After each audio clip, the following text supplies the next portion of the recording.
अस्सलामुअलैकुम। कैसे हैं आप सब? उम्मीद है आप सब खैरियत से होंगे। व्यूअर्स, आज जिसके बारे में हम बात करेंगे वो है डर्मोटिन वाइटनिंग क्रीम। ये क्रीम बहुत ही इफ़ेक्टिव है और इसकी पैकिंग के ऊपर skin whitening with sun protection लिखा हुआ है। और ये सबसे बेस्ट चीज़ है कि मोस्टली क्रीम्स के साथ सन प्रोटेक्शन नहीं होती, और अगर आप इसको अप्लाई करते हैं तो इसके साथ कोई भी सन प्रोटेक्शन इस्तेमाल करने की ज़रूरत नहीं होती। और इसकी सबसे बेस्ट चीज़ ये है कि ये पैराबन फ्री है और कोजिक एसिड फ्री है। मोस्टली कॉस्मेटिक के प्रोडक्ट को प्रिजर्व करने के लिए इनमें पैराबन मौजूद होते हैं। अगर इनकी क्वांटिटी ज़्यादा यूज़ की गई हो तो वो आपकी स्किन कैंसर का सबब बन सकती है।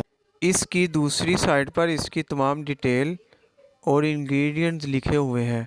और इसके साथ फेयर एंड पिंक क्रीम, ये क्रीम भी वाइटनिंग क्रीम है और ये क्रीम स्किन पर कोई भी साइड इफ़ेक्ट नहीं करती। ये स्किन को बहुत अच्छी तरह से नरिश करती है और स्किन को एक खूबसूरत वाइटनिंग इफ़ेक्ट देती है। यूट्यूब पर इस क्रीम के मतलब बहुत सारी वीडियोस आपने देखी होंगी। और इसके साथ डर्मोटिन क्रीम वैसी ही क्रीम है जैसी कि फेयर एंड पिंक क्रीम है और दोनों का ब्रांड सेम ही है। फार्मा हेल्थ की तरफ से दोनों क्रीम बनाई गई है और दोनों का रिज़ल्ट बिल्कुल तकरीबन सेम है। अगर आप इसे छाइयों को रिमूव करने के लिए यूज़ करते हैं या स्किन वाइटनिंग के लिए यूज़ करते हैं तो ये दोनों क्रीम्स बेस्ट क्रीम है। ऑयली स्किन वाले जब fair and pink cream use करते थे तो इनकी स्किन और ऑयली होती है, लेकिन डर्मोटिन ऑयली स्किन वाले भी यूज़ कर सकते हैं।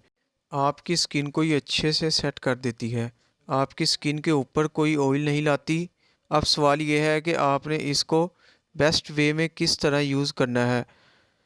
आपने रात को सोते वक्त इसको यूज़ करना है। अच्छी तरह से पहले अपनी स्किन को धो लें, फिर इसका इस्तेमाल करें। ये क्रीम स्किन पर लगाते ही स्किन में जज़ब हो जाती है। छाइयाँ भी हो तो ये क्रीम आप रात को छाइयों वाले हिस्से पर लगाकर सो सकते हैं। चंद ही दिनों में इस क्रीम का रिज़ल्ट आपको मिलना शुरू हो जाएगा। ये दोनों क्रीम्स आपको तकरीबन 1300 की मिल जाएगी मार्केट से। और ये थी हमारी आज की वीडियो। आई होप आपको हमारी वीडियो अच्छी लगी होगी। वीडियो को लाइक करें और हमारे चैनल को सब्सक्राइब करें। शुक्रिया।